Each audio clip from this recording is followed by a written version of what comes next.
ஆண்டவராக இயேசு கிறிஸ்துவின் நாமத்தில் என் அன்பின் வாழ்த்துக்கள். இந்த காலை தியானத்திற்காக 2 கொரிந்தியரின் புஸ்தகம் 1ஆம் அதிகாரம் 22ஆம் வசனம். அவர் நம்மை முத்தரித்து நம்முடைய இருதயங்களில் ஆவி என்னும் அச்சாரத்தையும் கொடுத்திருக்கிறார். அவர் நம்மை முத்தரித்து அவர் நம்முடைய இருதயங்களில் ஆவி என்னும் அச்சாரத்தையும் கொடுத்திருக்கிறார்.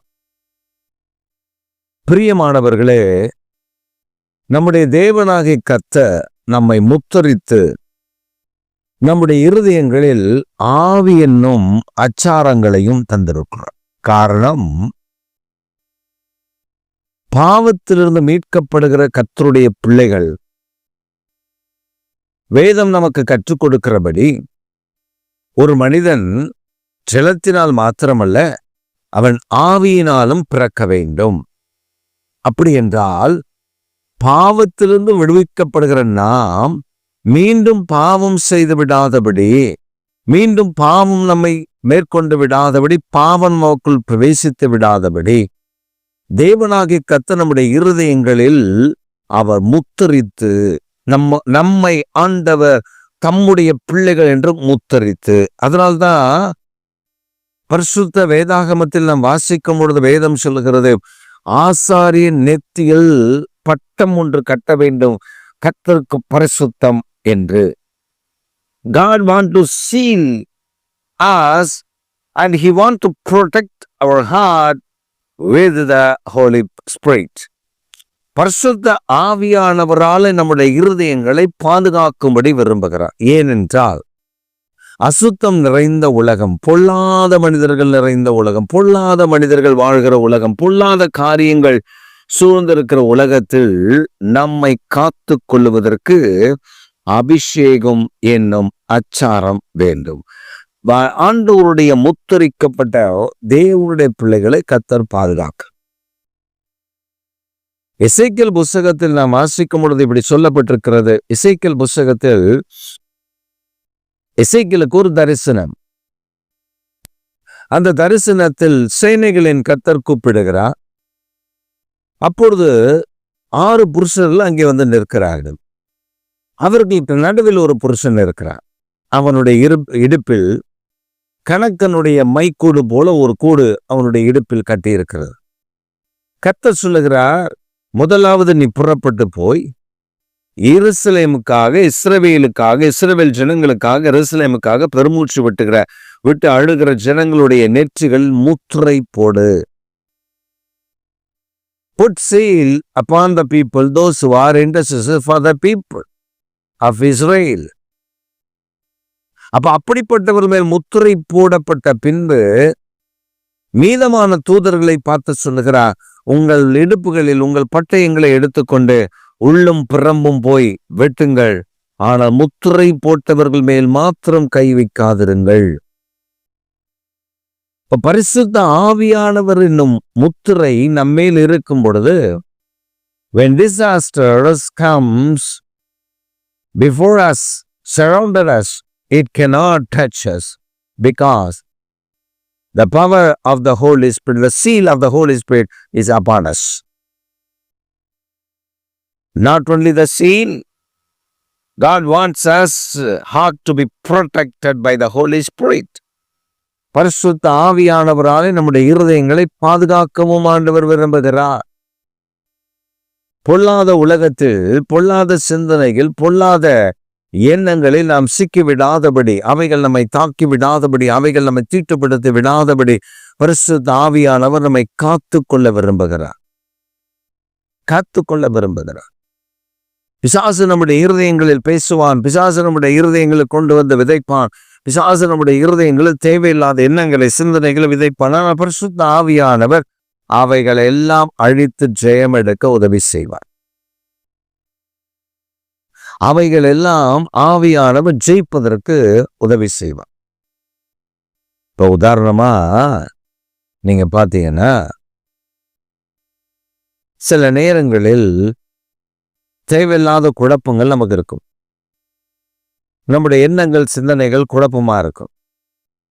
சில நேரங்கள் நம்முடைய எண்ணங்கள், சிந்தனைகள் எல்லாம் குழப்பம் அடைகிற நிலைமையில் நமக்கு தெரியாமலே சில குழப்பங்கள் நமக்குள்ளே காணப்படும்.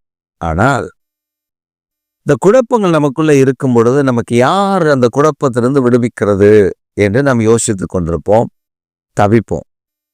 ஆனால் ஒரு காரியத்தை நான் சொல்லிக் கொடுக்கிறேன். அபிஷேகம் பெற்றிருக்கிற கர்த்தருடைய பிள்ளைகள் அந்த குழப்பம் இருக்கும்போது கொஞ்ச நேரம் அந்நிய பாஷையில பேசி அவர்கள் ஜெபித்தால் ஒரு பெரிய சமாதானம் அவர்களை நிரப்பிவிடும். இதற்காகத்தான் பரிசுத்த ஆவியானவர் நமக்கு கொடுக்கப்பட்டிருக்கிறார். நாம் என்ன நினைக்கிறோம்? பரிசுத்த ஆவியானவர் நமக்கு கொடுக்கப்பட்டிருக்கிறது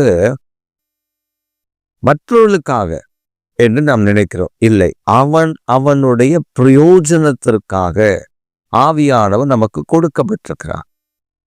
அப்ப நீங்களும் நானும் முத்திரைக்கப்பட்டிருந்தால், இந்த காலை வேளையில நீங்கள் பரிசுத்த ஆவியானவரால் முத்திரைக்கப்படாதவர்களாக இருந்தால் இப்பொழுது ஆண்டவர்கிட்ட கேளுங்க, உங்க ஆவியினால, பரிசுத்த ஆவியினால என்னை முத்திரைத்து விடுங்கள், என் மேல் அந்த ஆவியின் அபிஷேகத்தை ஊற்றி விடுங்கள். இப்ப கேட்கிற எவனும் பெற்றுக்கொள்ளுகிறான். அப்படிதான் வேதம் சொல்லுகிறது.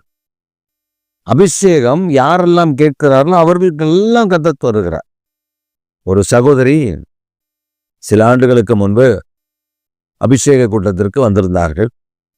அவங்க அபிஷேக கூட்டத்துல வந்து ஜெபம் பண்ணும்போது எல்லாருக்கும் அபிஷேகம் பெற்றது, அவங்களுக்கு அபிஷேகம் பெறவில்லை.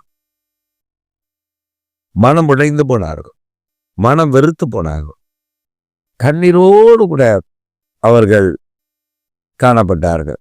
ஏன்னு கேட்டால், என் ஆவியானவர் என்னை நிரப்பவில்லை, என்னை அபிஷேகம் பண்ணவில்லை என்று மிகுந்த வருத்தம் அவர்களுக்கு. இப்ப நானும் அவருடைய கணவனாரும் ஊழியத்திற்கு ஒரு பெரிய டீமாக அப்பொழுது நான் அவரை அழைத்து கொண்டு போவேன். அதற்கு பின்பு அந்த டீமோடு சேர்ந்து நாங்கள் ஆரம்ப கால விசுவாசிகளாக இருக்கும்பொழுது ஊழியத்திற்கு போவது வழக்கம். அப்படி ஊழியத்திற்கு நாங்கள் புறப்படும் போது அவங்க அழுது கொண்டே இருந்தார்கள். என்னன்னு கேட்டேன். இப்படி சொன்ன, ஆவியானவர் தூரமானவர் அல்ல. நீங்க என்ன பண்ணுங்க, ஒரு நாள் உபவாசம் பண்ணுங்க, கதவெல்லாம் சாத்திருங்க, முட்டி போட்டு ஜெபம் பண்ணுங்க, ஆண்டவரே ஆவியானவரே என்னை நிரப்புங்கன்னு சொல்லுங்க. ஆவியானவர் என்னை நிரப்புங்கன்னு சொல்லி வேத வசனத்தை வாசித்து, அப்போஸ்தலர் நடவடிக்கைகள் புஸ்தகங்களை வாசித்து, அன்று நிரப்பினீரே இன்று என்ன நிரப்புன்னு சொல்லி கேளுங்க. ஆவியானவர் நிரப்பலன்னா சொல்லுங்க. அந்த அம்மாவுக்கு பெரிய சந்தோஷம். ஆவியானவர் நிரப்பிடுவாரா? கண்டிப்பா நிரப்புவார். அந்த அம்மா என்ன பண்ணுச்சு, கதவெல்லாம் சாத்திட்டு ஒரு காலையில ஒரு 10 மணி போல முழங்கால் படிட்டு, ஆவியானவரை என்னை நிரப்புங்க, ஆவியானவரை பரிசுத்த ஆவியானவரை இயேசுவின் நாமத்துல பரிசுத்த ஆவியானவரை நிரப்புங்கன்னு இந்த அம்மா ஒரு 4 முறை 5 முறை தான் கேட்டிருக்கு. ஆவியானவர் நிரப்பி உள்ள பாத்திரம் உழுது, ஃபேனு உழுது, டேபிள் உழுது, எல்லாம் உள்ள ஒரு சின்ன ஒரு ஒரு ரூம் தான் அவங்க வீடு. அதுக்குள்ள இந்த அம்மா அபிஷேகத்துல நிரம்பி வச்சு வாங்க கதவு வேற சாத்திருச்சு. அவங்க அக்கா வெளியிலேருந்து தட்டுது, ஊர்காரங்களே பார்க்குறாங்க, என்ன நடக்குதுன்னு தெரியல, என்னமோ கத்துறா, கராமரன்றா, என்னமோ நடக்குது அப்படின்ட்டு. இந்த அம்மாவுக்கு சுயநினைவே இல்லை, வச்சு ஆவியில நிரம்பி அந்நிய பாஷை பேசி ஜெபம் பண்ணி ஒரு 2 மணிக்கு கதை திறந்துருக்கு. பார்த்தா தலைகளெல்லாம் பிஞ்சு, தலையெல்லாம் அப்படி இருந்து அந்த அம்மா உருண்டு பிறண்டு இருக்கு. அவன் அக்கா வந்து, என்னடி ஆச்சு? ஒன்றுல அந்த அம்மாவுக்கு பேச முடியல. அப்புறம் தண்ணி இனிலாம் கொடுத்து, என்னன்னு கேட்டால் அபிஷேகத்துக்காக. அடி பாவி, எங்ககிட்ட சொல்லியிருக்கலாமே, நாங்கள் பக்கத்தில் இருந்திருப்போமே, உன்னை பார்த்துருப்போமே அப்படின்னு சொல்லிட்டு அவங்க அக்கா அப்புறம் திட்டிட்டு, ஆவியானவருடைய முத்திரை நமக்கு வேணும்னு கேட்டால் கத்து தருவார். பரிசுத்த ஆவியானவருடைய அபிஷேகம் எனக்கு வேணும்னு கேட்டால் கத்து தருவார். நம்ம தான் கேட்கறது இல்லை. நம்ம என்ன பண்றோம், பரிசுத்த ஆவியானுடைய அபிஷேகத்தை வேற யாருக்கோ வேற எவருக்கோ தருவார்னு நினைக்கிறோம். இல்லை, நீங்க தான் இந்த அபிஷேகம் பெறக்கூடிய பாத்திரம். ஞானஸ்நானம் எடுத்துட்டீங்கல்ல, ஜலத்தினால முழுகி எழுந்திருச்சிட்டீங்கல்ல, முழுகி எழுந்திரிச்சதுக்கு அப்புறம் ஆவியில முழுக வேணாமா? பரிசுத்த ஆவியானவர்களை நிரப்ப வேணாமா?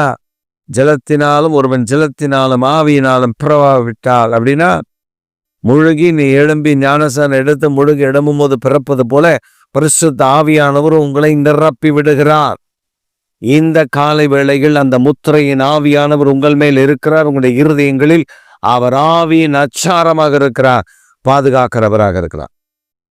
ஆனால் இந்த காலை வேளையில உங்கள் மேல் அவர் தம்முடைய முத்திரையையும் உங்களை பாதுகாக்க பரிசுத்த ஆவியானவரையும் ஊற்றி இருக்கிறார், கொடுத்திருக்கிறார் என்பதை மறந்து விடாதீர்கள். பெரிய நன்மைகளை பரிசுத்த ஆவியானவரை கொண்டு காண்பீர்கள். ஆமென், ஆமென்.